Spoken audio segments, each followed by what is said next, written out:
جی بسم اللہ الرحمن الرحیم، السلام علیکم جی، السلام علیکم۔ امید کرتا ہوں کہ سبھی سننے والے بخیر و عافیت سے ہوں گے۔ میں مشرف چودھری آپ کی خدمت میں حاضر۔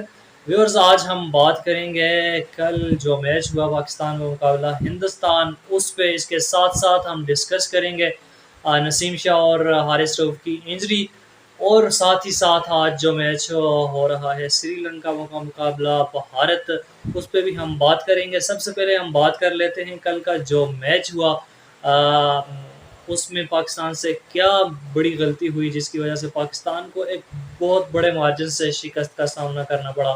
جی بالکل، سب سے بڑی غلطی جو تھی وہ بابر اعظم کا ٹاس جیت کے فیلڈنگ کرنے کا فیصلہ تھا۔ اس پہ شائقین کرکٹ آگ بگولا بھی ہو رہے ہیں کہ بابر اعظم کو جو ہے وہ فیلڈنگ کا فیصلہ نہیں کرنا چاہیے تھا، لیکن بابر کا فیصلہ نہیں ہوتا۔ آپ کو بتاتا چلوں کہ اس میں مینجمنٹ کے جو سینئرز ہیں وہ بھی ہوتے ہیں، اور اس کے ساتھ ساتھ ٹیم میں دو تین پلیئر ایسے ہوتے ہیں جن سے ڈسکس کر کے مشورہ لے کے تو اس کے بعد ہی فائنل فیصلہ کیا جاتا ہے کہ ہم ٹاس جیت کے بیٹنگ کریں گے یا بولنگ۔ اس پہ ہم ایک بابر اعظم کو کرٹیسائز نہیں کر سکتے۔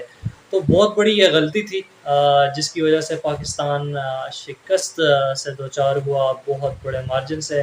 اس کے ساتھ ساتھ ہم بات کر لیتے ہیں حارث رؤف اور نسیم شاہ کی انجری کو۔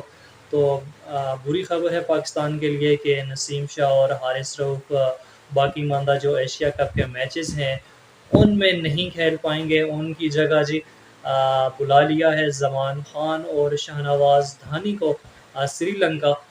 اس کے بعد جو میچز ہیں اس میں شاہنواز دھانی اور زمان خان نسیم شاہ اور حارث رؤف کی جگہ ٹیم میں دکھیں گے۔ اس کے ساتھ ہم بات کر لیتے ہیں آج جو میچ کھیلا جا رہا ہے سری لنکا مقابلہ ہندوستان۔ کل جس طرح سے پاکستانی بولرز کو دھویا ہندوستان نے، آج بالکل بھی اس طرح نظر نہیں آئی انڈین ٹیم، اور 212 رنز کے اس پہ پوری ٹیم ہندوستان ڈھیر ہو گئی اور سری لنکا کو ایک آسان ہدف دیا۔ اب دیکھتے ہیں کہ سری لنکا یہ ٹارگٹ چیز کر پائے گا یا نہیں۔ ہاں، آج دیکھا گیا ہے کہ پاکستانی جو شائقین ہیں وہ ہندوستان کی ٹیم کی جیتنے کی دعائیں کر رہے تھے کہ ہندوستان جیت جائے تاکہ ہمارے امکانات جو ہیں وہ فائنل کے زیادہ ہوں۔ تو اب دیکھنا یہ ہوگا کہ ہندوستان 212 رنز کا ٹارگٹ جو ہے وہ بنانے دے گی یا نہیں سری لنکا کو۔